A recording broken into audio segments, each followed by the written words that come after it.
Selamlar hepinize. Bugün yepyeni bir tier listle yeniden sizlerle birlikteyim. First Stand yaklaşıyor. Önümüzdeki hafta First Stand var ve daha sonrasında da EMEA Masters var. Oraları takip ederken böyle bir ekstra eğlence katsın diye size bütün hafta boyunca tier list getiriyorum. Zaten bayağıdır yapmıyorduk tier list. Her rol için yapacağız. Hem pro play için değerlendireceğiz hem de bazı şampiyonları solo queue için de değerlendiriyor olacağız. Çünkü listeler karışık. Şimdi de bugün biraz da bir tık da formatı değiştirdim.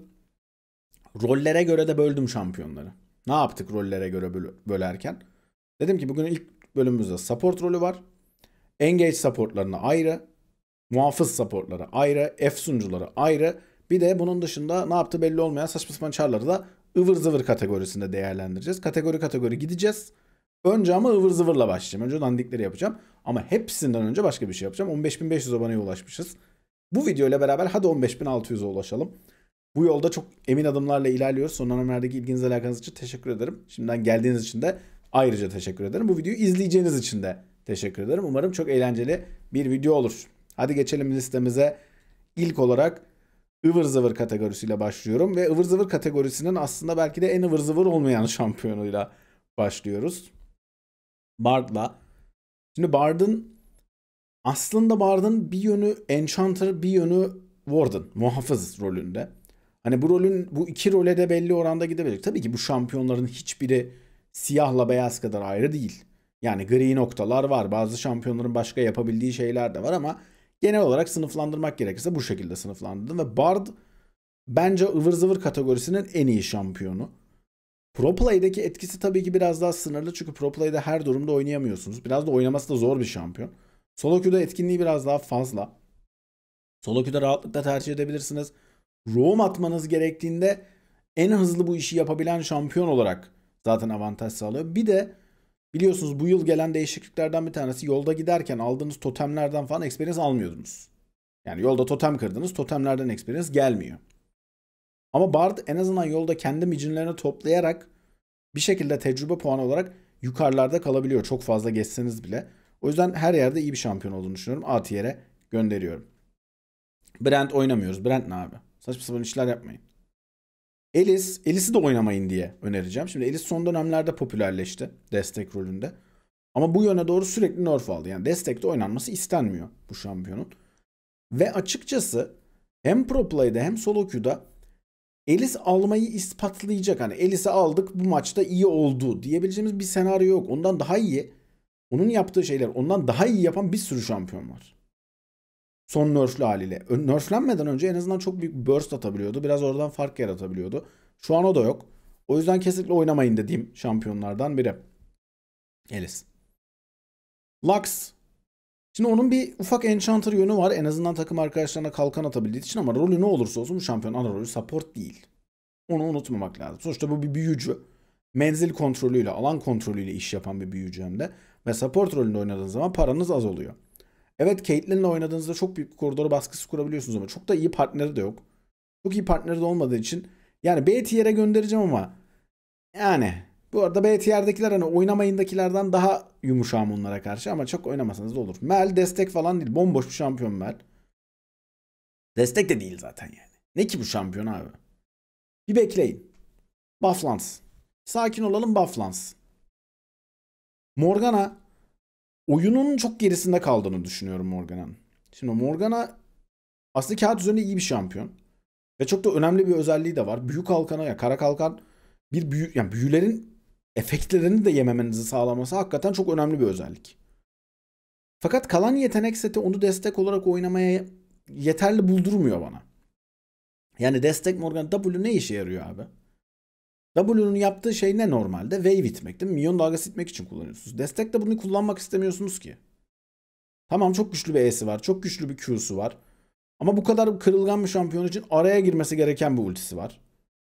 Ve birazdan değerlendireceğimiz yani Morgana'dan sonra değerlendireceğimiz Niko'nun ultisi gibi de değil. Daha da delay'li üstelik. Hani o araya girmek de verimli bir durum değil sizin için çoğu zaman. Yani çok özel durumlar dışında oynamayın onu da ya. Hakikaten oynamayın yani. Niko bu büyücü destekler içerisinde en faydalı bulduklarımdan bir tanesi Niko. Çünkü onu aslında bir nevi bir engage silahı olarak da kullanabiliyorsunuz. Yani tabii ki bir Leona'nın Raka'nın engage kalitesine sahip değil. Ama ekstra yaratıcılıkla bir şeyler üretme şansınız var. Ve belli bir laning gücünüz de var aslında. Laning'i kötü bir şampiyon değil kesinlikle Nikon'un. Bu biraz tabii ki E'sinden geliyor. Ama yine de yani ne bir standart Enchanter kadar rahat bir laning sağlıyor size. Ne de standart bir Engage şampiyonu kadar baskı kurmanızı sağlıyor. O yüzden çok da önermiyorum. Ama kesinlikle oynamayın kategorisinde de değil. Onlardan da çok daha iyi durumda. Evet, bir diğer ıvır zıvır şampiyonumuz ne olduğunu açıklayamadığımız suikastçı desteğimiz. Tek zaten kendi rolünde. Pyke. Onun gibi başka bir şampiyon yok. Onun tasarımına sahip başka bir şampiyon da yok. İnanılmaz mobil. Sürekli bir baskı kurmak, sürekli bir tehdit oluşturmak üzerine. Çünkü o bir assassin. Yani kurgu zaten bunun üzerine yapılmış durumda. Solo queue'da iyi olduğunu düşünüyorum ama win rate hiçbir zaman bunu desteklemiyor. Yani Pyke'ın win rate'i %50'yi hiç görmüyor, öyle diyeyim size. Bunda tabii ki biraz şey de var. Yani eski Lee Sin sendromu. İyi oynayan kötü oynayan fark etmez. Herkesin aldığı ve verim veremediği bir durum oluyordu. Ondan dolayı aslında Pyke buralarda. O yüzden hiçbir zaman yani win rate'i yükselmiyor. Ama ben Pyke'ın özellikle solo queue için çok iyi olduğunu düşünüyorum. Pro play'de de belli durumlarda oynanabilecek durumda olduğunu düşünüyorum. Win rate onu göstermemesine rağmen A tier'e gönderiyorum Pyke. Evet, ıvır zıvırdan S tier'e kimse gitmeyecek bu arada. Şimdiden söyleyeyim. Çünkü ıvır zıvır olmasını, ya kategorinin adının ıvır zıvır olmasının belli bir sebebi var zaten. Neyse. Sena. Şimdi o da rolünün tek örneği. O da nişancı desteğimiz. Tabi destek yönleri biraz daha güçlü tutulmaya çalışılıyor. Nişancı yönlerinden sürekli kısıyorlar ve destek yönünü güçlendirmeye çalışıyorlar şampiyonun. Bu yönde de daha iyi iş yaptığını söyleyebilirim. Yani bir tamamlayıcı olarak kullanıldığında daha iyi. Ama onun da şöyle bir problemi var. Sena iyiyken her şeyle oynayabiliyorsunuz. Kötüyken yani Nilah falan gelsin yanıma diye beklemek zorunda kalıyorsunuz. Bu iyi bir senaryo değil. Çok az penceresi var Sena'nın. Artı engage supportlara karşı çok büyük problem yaşıyor. Yani hepsi başka şekillerde bir yerlerden yakalayabiliyorlar onu. O yüzden biraz problemli olduğunu düşünüyorum. Ama oynamayın kadar da karamsar değilim. O yüzden B'ye gönderiyorum. Shaco support, yani Shaco support niye var? Bilmiyorum gerçekten. Ha, bu arada başta söylemeyi unuttum ama bu listedeki şampiyonları neye göre seçtim? Solo queue'da %1'in üzerinde seçim oranına sahip olan şampiyonlar bunlar. Yani 100 maçtan bir tanesinde görüyorsunuz bu şampiyonu. Yani bu kadar. İstatistik sadece bu şampiyonlar hakkında. Onun dışında mid lane'de falan muhtemelen daha fazla şampiyon göreceğiz. Ama Shaco'da işte yani %2 falan oynanıyormuş. Keşke oynanmasa yani. Destek değil ki abi bu şampiyon. Ne yaptığı da belli değil zaten. Aralara kutu koyup milleti sinirini bozmak. Bu kadar yani. Yaptığımız iş bu. Neyse. Bir diğer ıvır zıvır destek şampiyonumuz. Neden destek olduğu yine anlaşılamayan şampiyonlardan biri. Swain oynamıyoruz, Swain falan. Swain ne abi? Ne yapıyorsunuz ya? Sylas ne destekti? Alo. Alo yani. Sylas mesela, Sylas'ı neden milletin oynamaya çalıştığını şu sebepten anlayabiliyorum. Abi karşımızda çok iyi ultiler vardı. Çaldık, iş yaptık. Okey. Başka? 6 level olana kadarki süreçte ne yapıyoruz abi? Koşup ölüyor muyuz adamlara? Yani bizden daha dayanıklı şampiyonlar var. Daha çok CC getiren şampiyonlar var. Daha iyi laning getiren şampiyon. Niye Sylas oynuyoruz abi? Bir sürü şampiyon var zaten rolde güzel. Vel'Koz ıvır zıvırların en iyilerinden bir tanesi. En azından bir menzille beraber lane kontrolü sağlıyor size. Bir de bu Axiom Arcanist ürünü var ya, o bufflandıktan sonra Vel'Koz'un ultisi acayip vurmaya başladı. Onunla bayağı bir verim aldılar oyuncular. Ama iyi değil yani. Yani gene de iyi değil. Zaten ıvır zıvır kategorisi olmasının bir sebebi var dediğim gibi. Zerat'ı da oynamıyoruz, Zyra'yı da oynamıyoruz. Zyra zaten jungle rolünde daha çok oynanıyor şu anda. Jungle'da da başka şekilde değerlendireceğim. Orada da problemleri olduğunu söylemem lazım ama Zyra'nın. Gelelim Enchanter kısmımıza. Efsunculara. Yine Efsuncular benim sevdiğim kategori. Ama bence Efsuncular, muhafızlar ve savaş başlatıcıların hepsinde ciddi anlamda iyi şampiyonlar var. Yani oyunu bu üç kategorinin üçüyle de farklı şekillerde taşıyabilirsiniz. Ne yapıyor Enchanter kategorisi? Onunla başlayalım önce. Kendi başına değil de takım arkadaşlarını güçlendirmek, takım arkadaşlarının gücünü 100'dan 110'a, 120'ye, 130'a çıkarmak için kullanılan şampiyonlar. Tabii ki bu şampiyonların yetenek setlerinde genel bir ortak özellik daha var. Ya kalkan ya iyileştirme özelliği getiriyorlar ekstradan size. Bir de genel olarak efsuncu şampiyonlar savaştan çıkma becerilerine sahipler. Yani bunu ya rakip üstünüze gelirken kullandığınız kitle kontrolüyle yapabilirsiniz. Ya yavaşlatmalarla yapabilirsiniz. Ya efsuncu şampiyonların hepsinde böyle bir özellik var. Bu konularda iyiler bu şampiyonlar. Ve tabii ki menzilli oldukları için artı koridorda iyileştirme ve kalkan becerileriyle beraber daha güçlü bir koridor aşaması sunuyorlar. O yüzden kullanabileceğiniz şampiyon tipleridir. Ben efsuncu sınıfından birkaç şampiyonu öğrenmeniz gerektiği taraftarıyım. Artı tabii ki Pro Play'de daha az tercih ediliyor olmasına rağmen Fearless Draft sayesinde veya yüzünden diyeyim. Sayesinde demek çünkü daha pozitif oluyor. Oyuncular çok tercih etmiyorlar. O yüzden oyuncular için belki de negatif bir durum bu ama Enchanter oynamak zorunda kaldılar.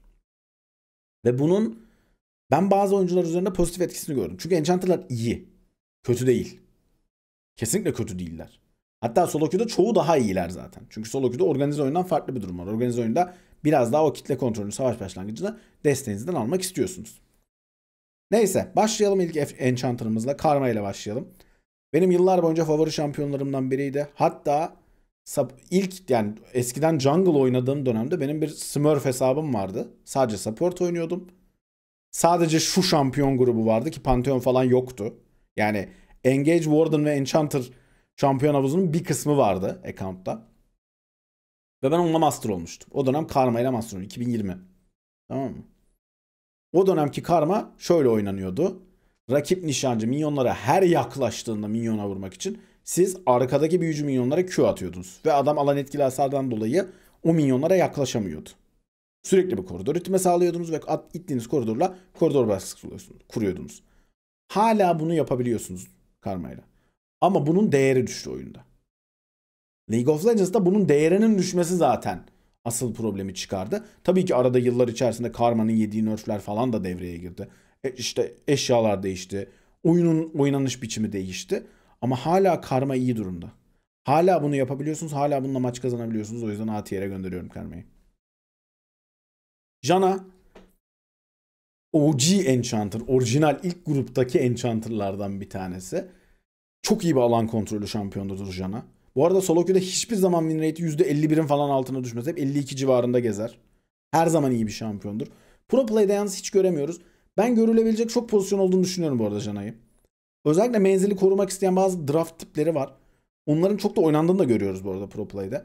Ama bence yeterince önem verilmiyor Janna'ya. Bunda belki işte rakip oyuncuların bir türlü yaratıcılık gösterecek olmasının falan da etkisi olabilir ama yani şöyle söyleyeyim, Engage desteklerin içerisinden bazılarından örnek vereyim. Çünkü genelde Enchanter'lar Engage destekleri rahatsız etmesiyle bilirler. Evet, Blitzcrank'e belki bir tehdit oluşturmuyorsunuz. Ama Alistar oyun oynayamıyorsunuz varken. Artı çoğu jungler'ı da counterlıyor Janna gibi şampiyonlar. O disengage becerileriyle beraber. O yüzden solo queue'daki de pro play'deki durumu da bence benzer durumda. A tier'e gönderiyorum. Lulu. Son iki yamamızda nerf alan şampiyonlarımızdan biriydi. O da eski iyi Enchanter'lardan biridir. Onun tabi başka özellikleri de oldu. Yıllar içerisinde solo lane'lerde falan da oynandı. Çünkü güzel bir yetenek seti var. Yani koridor itebiliyorsunuz. Takım savaşında birilerini kontrol altında tutabiliyorsunuz. Kendi takım arkadaşlarınızı daha fazla yaşatabiliyorsunuz. Ve aynı zamanda pasifi sayesinde E ile birine kalkan attığınızda ekstra hasar da verebiliyorsunuz. Yani takım arkadaşınızın hasarını da arttırabiliyorsunuz. Tam olarak efsuncunun tanımıdır Lulu. Yani tam karşılığında çıkar. En iyilerinden de biridir. Hem Pro Play'de hem Solo Queue'da çok iyi. Keşke Pro Play'de daha fazla görsek de Solo Queue'daki değeri kadar anlaşılsa. S tier'e gidiyor Lulu. Milio. Son dönemi yeni Enchanter'larından bir tanesi. Tabi onun çok unik bir özelliği var. Kimsede olmayan bir özelliği var. Menzil veriyor nişancısına. Yani bu çok ekstrem bir durum. Ama tabii bunu sürekli veremiyor. Ama ne olursa olsun menzil verebilmek çok değerli. Biraz daha koridor aşamasının değerli hale gelecek olmasıyla beraber biliyorsunuz 25.5 yamasında onda dün yayınladık, videosunu kaçırdıysanız dönüp bakabilirsiniz ona, ama onda lane swap metasının önüne geçildi. Yani lane swap hiçbir şekilde atılamasın dedi Riot.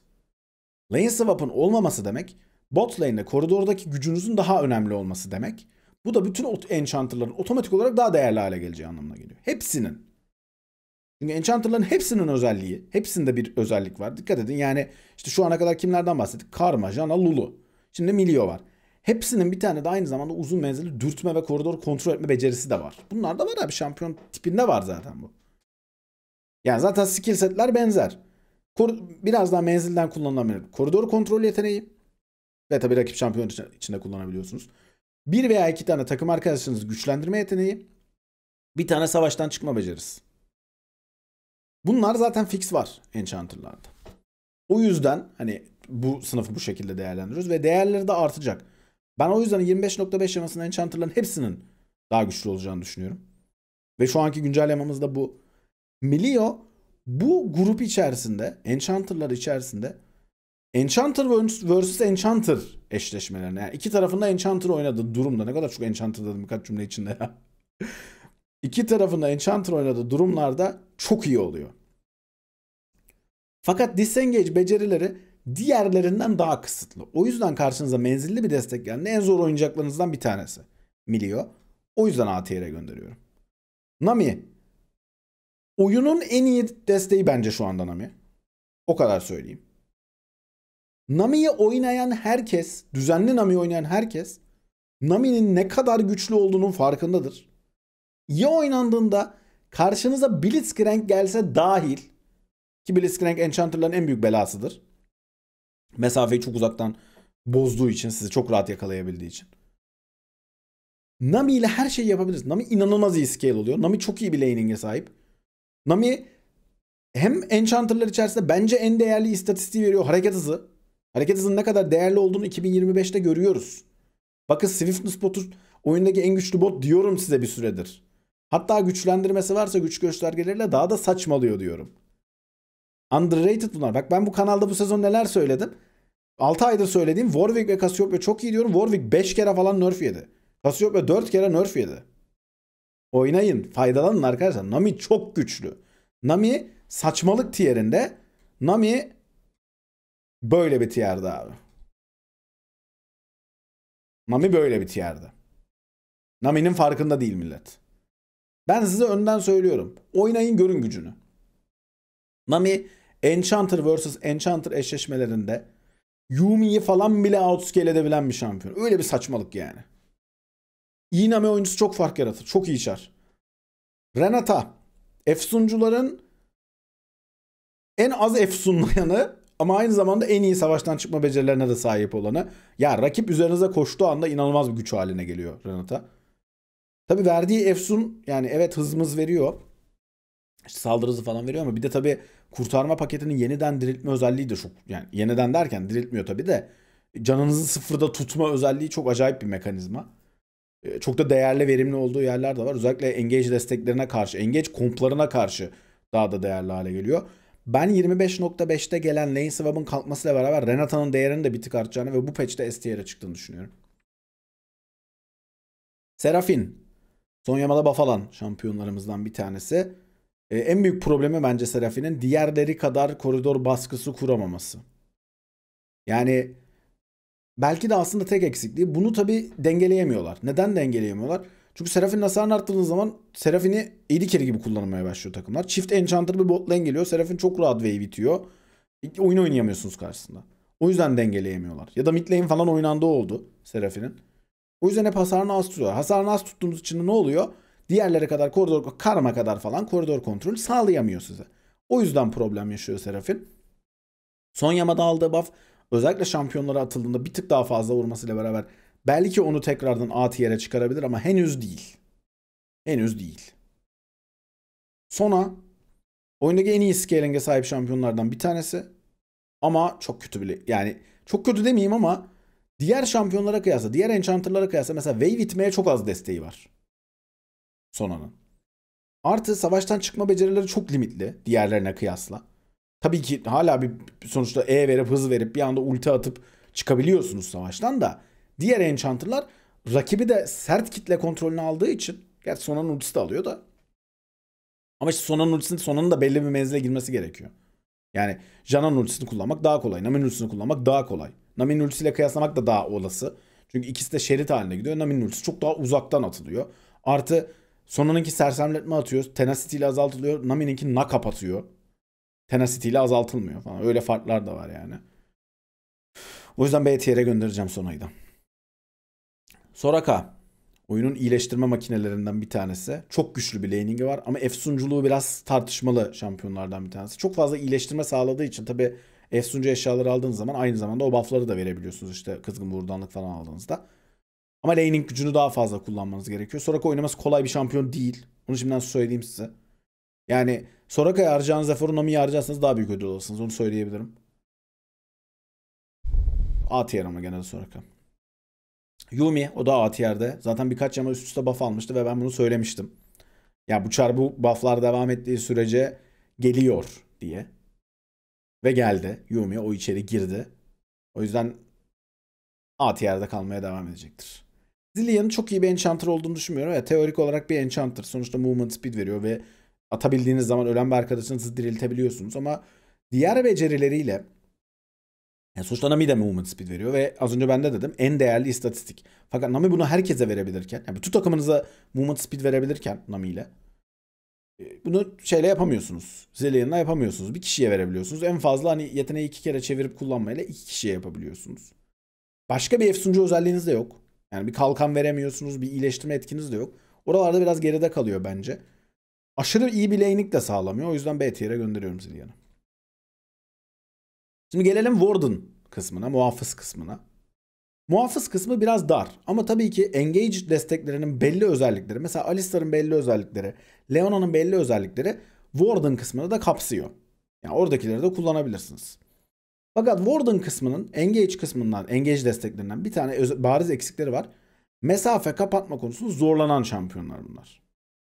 Özellikle bir savaş başlangıcı pek sağlayamıyorlar. Ellerinde kitle kontrolü olmasına rağmen bunu yapmakta görece daha zorlanan şampiyonlar. Yani o savaş yapamaz mısınız? Yaparsınız. Poppy ile flash'e atarsınız. Ulti atıp kaldırırsınız. Yaparsınız. Shen'le flash'e atarsınız. Ama biraz bunlara bağlı işte. Engage destekleri buna o kadar bağlı destekler değiller. O yüzden Warden'ları ayrı tutuyor. Ha, Warden'ların bir avantajı vardır. Warden'lar takım arkadaşlarını daha fazla hayatta tutabilirler. Zaten hani bu 5 şampiyonda, Braum'da, Poppy'de, Shen'de, Tarik'te, Thresh'te hepsinin takım arkadaşlarına verebileceği bir hasar azaltma var ya da takım arkadaşlarına ulaşmaya engelleyen bazı yetenekleri var. Yani yeteneklerin takım arkadaşınıza yaklaşmasını da engelleyebilirsiniz. Braum bunu yeteneği direkt engeller. Poppy direkt W açtığında adamın gelmesini engeller. Thresh sürekli geriye iterek yapar. İşte Shen ultiyle kalkan atar. Kendisi aynı zamanda W ile oto atakları sönümler. Yani bunlar var Warden'larda. Şimdi Warden klası biraz daha cevap bir klas. Bir tanesi hariç. Poppy burada ayrı bir durumda. Önce Poppy'yi değerlendireyim o yüzden. Şimdi Warden klası genelde 4'ü de, yani kalan 5'in 4'ü de cevap. Aslında Poppy de bir cevap. Fakat özellikle pro play metasında biz şunu çok görüyoruz. Genelde engage şampiyonlar oynandığı için engage şampiyonlarına karşı iyidir Warden'lar. Fakat enchanter'lara karşı çok kötülerdir. Oyun oynamak çok zordur enchanter'lara karşı. Şimdi 25.5 yamasında enchanter'ların biraz daha değerinin artacağından bahsettik. Doğal olarak daha fazla oynanırlarsa Warden'ların değeri düşer. Ama şu ana kadar biz pro play'de bunu görmedik. Solo queue'da hafif şeyini görüyoruz. Yani gidip asla mesela kör Braum alamazsınız solo queue'da. Adam çeker Nami yılılıyor. Koridor oynayamazsınız yani. Ama karşınızda Alistar geldiğinde yapıştır Braum'u. Bak tertemiz oynarsın oyunu. O zaman farklı oluyor işler. Şimdi o yüzden genelde cevap olarak tercih edilen şampiyonlar. Poppy tabi bunun biraz istisnası. Çünkü Poppy'nin ekstra bir playmaker'lığı da var. Özellikle pro play'de oynayan oyuncuların da bunu bol bol göstermesiyle beraber Poppy çok değerli bir şampiyon haline geldi. Yine nerf yedi destek hali. Ama önemli değil. Kit'i çok güçlü. Yetenek seti çok güçlü. Yani çoğu destekte olmayan mesela çok underrated bir özellik ama Poppy'nin Q'su minyon ittirmeye inanılmaz yardımcı bir yetenek. Yani o enchanter'larda var öyle bir özellik. Diğerlerinde yok. Engage desteklerde falan yok öyle bir özellik. Artı elindeki yetenek setinin işte W'sunun ve ultisinin gücüyle beraber Poppy çok değerli bir hale geliyor. Ve bence Poppy oyundaki en iyi destek şampiyonlarından biri. Bunda dediğim gibi metanın da etkisi var. Yani engage desteklerin çok oynanıyor olmasının da etkisi var. Daha az oynansa engage destekleri belki biraz daha az tercih edilecek Poppy. Ama çok fazla oynanıyor engage destekleri. O yüzden durum konjonktür bunu gösteriyor abi. Poppy Nami yerindedir. Braum çok iyi support şampiyonu. Braum S tier bir support şu anda. Ama dediğim gibi Enchanter'a karşı oynamayın. Her ortamda oynayamazsınız Braum'u. Ama hasar tutma, hasarı göğüsleme, rakip geldiği zaman savaştan çıkartabilme, takım arkadaşını koruma konusunda gerçekten çok iyi bir şampiyon. Ama dediğim gibi her zaman alamazsınız. Kör almayın. Karşınıza geldi mi? Engage desteği gör. Leona geldi. Yapıştır. Alistar geldi. Çak gitsin. Temiz. Shen. İnsanlar oynuyorlar ama ben destek halini o kadar beğenmiyorum Shen'in. Shen'in normal oynanan hali zaten yıllar boyunca hep top lane'de oynandı. Top lane'de çok güçlü bir şampiyondu. Çünkü belli bir birebir gücü de sağlıyordu. Artı takım arkadaşlarını çok iyi hayatta tutabilen bir şampiyon. Bir de tabii global bir ultisi var. Oradan oraya da rahat gidebilen bir şampiyon ama o güçte değil. Eski gücünde değil. Bir de ondan sonra işte River Shen oynanıyordu. Destekler oynuyordu onu. Alt nehirde sürekli geziyorlardı. Bir ortaya bir bot lane'e falan gidecek şekilde. O güçlerinden çok uzaklaştırıldı Shen. O yüzden eski kuvvetinin olmadığından dolayı B tier'e gönderiyorum. Tarik. Yani o da mesela engage desteklere karşı çok iyi bir şampiyondur. Tarik. Ama ultisi çok yavaş be abi. Bak ultisi daha kısa sürsün, daha hızlı insin. Her oyuncu tercih eder. O zaman OP bir şampiyon bile olabilir. Ama geride kalıyor bence Tarik. O yüzden B tier'e gönderiyorum. Thresh benim gözümde S tier warden'lardan bir tanesi. Şimdi Thresh'i neden S tier'e koydum? Çünkü Thresh bütün warden'lar içerisinde birini yakalama konusunda Poppy'den bile daha iyi bir şampiyon. Bak Poppy'den bile daha iyi. Çünkü Poppy'nin de çok yaklaşması gerekiyor. Thresh'in o kadar yaklaşması da gerekmiyor. Artı Thresh çok vuruyor abi. Bak bu çok unutulan bir özellik. Şu anda insanlar Thresh'in ne kadar fazla vurduğunun farkında değiller. Veya pro play'de görmediği için henüz kabul etmediler bunu. Thresh çok vuruyor abi rolü için. Ve inanılmaz bir disengage makinesi. Thresh'in olduğu bir takımda bak her şeyi savuşturabiliyorsunuz. Yaklaşanı E ile geri itebiliyorsun. Kendi takım arkadaşını fenerle çekebiliyorsun. Ultiyi koyuyorsun. Alanı kontrol edebiliyorsun. İyice yaklaşmaya niyetlendiği zaman kafasına Q atıp CC'leyebiliyorsun. Bekleme süreleri düşüyor bir şeyleri tutturduğunda falan. Çok iyi bir disengage makinesi. Çok iyi bir muhafız gerçekten. Evet hasar tutma konusunda Braum kadar falan başarılı değil. Ama rakibi uzaklaştırma, savuşturma konusunda çok iyi bir şampiyon. Ve biraz daha underrated olduğunu düşünüyorum. Thresh'in daha fazla oynaması gerektiğini düşünüyorum ben. Alistar. Evet geldik şimdi engage kısmımıza. Alistar'ın tabii ki belli özellikleri aslında onu Warden'a da koymamızı sağlayabilir. Hatta belli yönleriyle Warden'a daha yakın olduğunu söyleyebiliriz. Char'ın özelliklerinden dolayı. O yüzden Engage'in ilk şampiyonu olarak hemen Warden'lardan sonra onu değerlendirdim. Aslında tam olarak aradaki tatlı nokta denir ya işte o tam aradaki nokta. Yani Engage ile Warden arasındaki geçiş Alistar abi. O geçiş şampiyonu Alistar.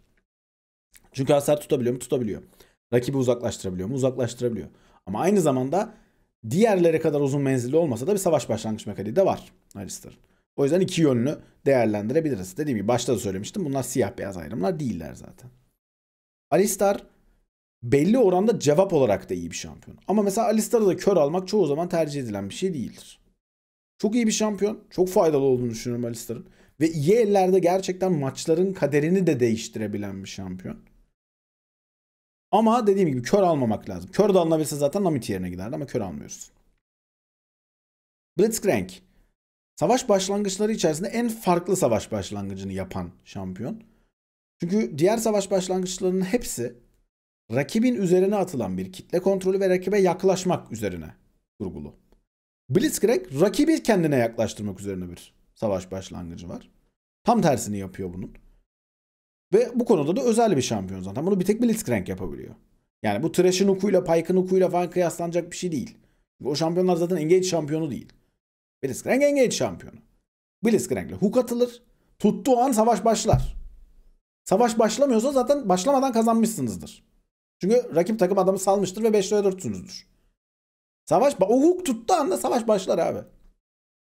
Teamfight odur. Çok unik bir özellik ama Blitzcrank çok nerf'lü abi. Çok fazla üst üste nerf'lendi. Blitzcrank'in bir artısı var. Enchanter'lara karşı kullanabileceğiniz en iyi Engage şampiyonu. O yüzden A tier'de Blitzcrank. Ama kesinlikle belli problemleri var Blitzcrank'in. Onu da unutmamak lazım. Leona. Bence Engage desteklerinin en iyisi, en garantisi. Tam olarak da en tanımı. Çünkü bir artısı daha var Leona'nın. Hem uzaktan Engage yapabiliyor.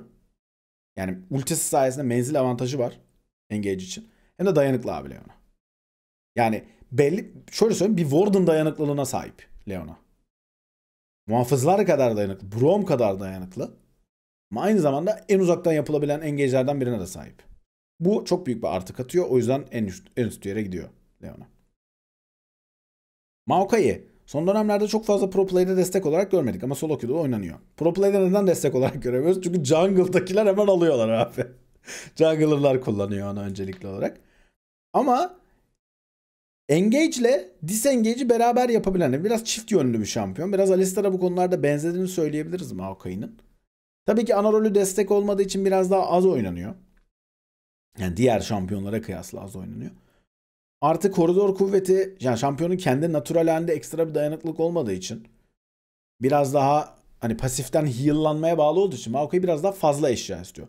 Yani eşyasız Leona, eşyasız Alistar, eşyasız Poppy, Braum daha dayanıklılar Maokai'den. Öyle bir artıları var onların. Bu konularda biraz problem yaşıyor. Ama kesinlikle kötü bir durumda olduğunu da düşünmüyorum. Maokai'yi gönül rahatlığıyla oynayabilirsiniz. Nautilus bir diğer engage şampiyonumuz. Biraz Leona ile Blitzcrank'in kırması gibi düşünebilirsiniz. Ama ikisinin dayanıklılığı da yok. En kırılganı bu. Yani en kırılgan engage şampiyonlarından bir tanesi. Blitzcrank vari bir huku var ama onunki kadar uzun menzili değil. Artı kendisi de biraz yaklaşıyor. Ortada buluşuyorlar. Leona gibi uzaktan atılan bir ultisi var ama instant gitmiyor. Anında çarpmıyor. Onun sonuçta bir gidişi var. Artı Leona kadar uzaktan da atamıyorsunuz zaten. Yani biraz arada kalmış durumda. Nautilus'un en büyük problemi tabii dayanıksız olması. Yani görüntü olarak inanılmaz dayanıklı. Yani görseliyle gerçekliği bu kadar örtüşmeyen bir şampiyon herhalde ya. Şimdi bak mesela Enchanter'lara bakıyorsun, tamam mı? Yumi, kedicik, kırılgan falan. Milio küçücük çocuk falan. Dullu bücür bir şey. Hani elinde kalkan malkan da yok onların. Şimdi hani mesela Poppy de bücür ama elinde kalkan var. Balyoz var, giriyor falan milletin içine. Şimdi Nautilus bakıyorsun abi, kocaman zırhlı, elinde koca bir çipa olan bir devasa bir yani denizaltı zaten kendisi tipi de. Ama bu kadar yani acayip de kırılgan yani öte yandan. Çünkü hiçbir defansif mekaniği yok. Yani sadece W'dan gelen azıcık kalkanı var. Başka defansif özellikler olsa çok daha iyi olabilir ama Nautilus'u çok beğenmiyorum ben. Pantheon. Niye Pantheon destekte oynuyorsunuz abi? Ne gerek var? Ya engage yapmak istiyorsanız bir sürü alternatif var. Bu arada Pantheon'un bir artı yönünü söyleyeyim size. İlla Pantheon oynayacağınız durumda. Karşınızda Pyke varsa çok iyi oluyor Pantheon. Çünkü Pantheon bir dövüşçü olduğu için ve aslında bir solo laner'dan bozma, sonra da jungler'a bozma, en sonunda support'a bozma olduğu için bir dövüşçü, AD bir dövüşçü ve mesela Pyke gibi bir şampiyona yeterli dayanıklılık sağlayabiliyorsunuz Pantheon'la. Ama aynı zamanda onun bir tık azı kadar da hasar verebildiğiniz için onu daha çok cezalandırabiliyorsunuz. Öyle özellikleri var Pantheon'un. Ama ancak o durumlarda oynanabilir durumda. O yüzden B tier'e gönderiyorum. Rakan. En şiirsel engage'leri yapabilen şampiyonlardan bir tanesi. Çünkü önce kendi takım arkadaşı sonra rakibe falan atlayabiliyorsunuz ama Rakan da çok kırılgan. Tabii ki bu kırılganlığı, ya Nautilus level kırılgan bu arada Rakan. Tabii ki bu kırılganlığı biraz mobiliteyle atlatabiliyorsunuz. Oradan oraya çok atletik olarak götürebiliyorsunuz bir şekilde. Yani bir idare eder kısmınız var. Ama yine de öncelikli değil. Yani engage destek almak istediğinizde Leona falan daha öncelikli. Çünkü dayanıklılık var ekstradan. O yüzden onların yanında mı emin değilim. Belli oranda Enchanter'lara karşı daha iyi olduğunu söyleyebiliriz. Çünkü Enchanter'lar en azından işte Q atıp kendi bir ufak iyileştirmeniz var. Biraz daha yakalama beceriniz var mobil olduğunuz için falan ama yani biraz ortada kalıyor bence Rakan. O yüzden onu da A tier'e gönderiyorum. Ve son şampiyonumuz, son engage şampiyonumuz aynı zamanda Rel. Çok iyi bir engage şampiyonu Rel. Dayanıklılık konusunda belki bir Leona Alistar Braum değil. Ama engage konusunda çok becerikli bir engage var. Menzil olarak da o kadar uzaktan engage yapamıyor olmasına rağmen 5 kişilik engage yapabilme özelliği var elinde. Hem attan inerek atlayarak W'nun kısmıyla atladığınız hem de ultiyle milleti çekiştirerek bunu yapabiliyorsunuz. Savaşın içinde kaldığınızda belli bir ekstra dayanıklılık da sağlayabilmenizle beraber bir tık daha dayanıklı. Tabii ki dediğim gibi Leon'a kadar falan dayanıklı değil. Ama Nautilus'tan daha dayanıklı. Rakan'dan daha dayanıklı. Tabii Relem'in ana problemi girdi mi çıkamıyor olması. Ama çıkmak istiyor musunuz zaten? Girdiniz mi? O savaşın devamında da orada kalmak istiyorsunuz. Ve bunu işte belli oranda destekleyen bir pasifinin olması, kalkan kırabilmek falan derken iyi durumda yani Rel. Rel'i de S tier'e gönderiyorum ve bu şekilde hem First Stand için hem solo queue için iki tarafta değerlendireceğimiz support tier listimizin sonuna gelmiş oluyoruz. Bence Nami tier'i, S tier ve A tier'deki her şeyi oynayabilirsiniz. Bir sürü şampiyon var bu arada. Kaç tane olmuş? 9, 15, 20 tane şampiyon var. Yani Abi 20 şampiyonun 20'si de havuzunuzda olsa zaten kralsınız ama yarısı havuzunuzda olsa bile çok, çok iyi bir pool. Öyle söyleyeyim size. Ama hiç bunlarla uğraşmayın. Yarısına bile gerek yok. 5 tane seçin. Şu üçlüyü alın kafadan. Bak üçünde de var. Engage'de var, Warden'da var, Enchanter'da var. Bu üçlüyü alın kafadan. Yanına 2 tane alternatif eklersiniz. Hangi yön size daha uygunsa. Abi ben Engage oyuncusuyum diyorsanız Rally Alistar eklensin. Abi dersin ki ben Enchanter'ım, savaştan çıkarmayı, alanı kontrol etmeyi seviyorum. Lulu'yu, Renata'yı eklersin. Dersin ki ben hayır, yanımdaki adamı hayatta tutacağım, öldürmeyeceğim adamı diyorsan Braum'la Thresh'i eklersin. Hiç problem değil ki. Özellikle Warden klası. Thresh'i biraz ayrı tutmak lazım ama Warden klası daha kolay bir klas mesela.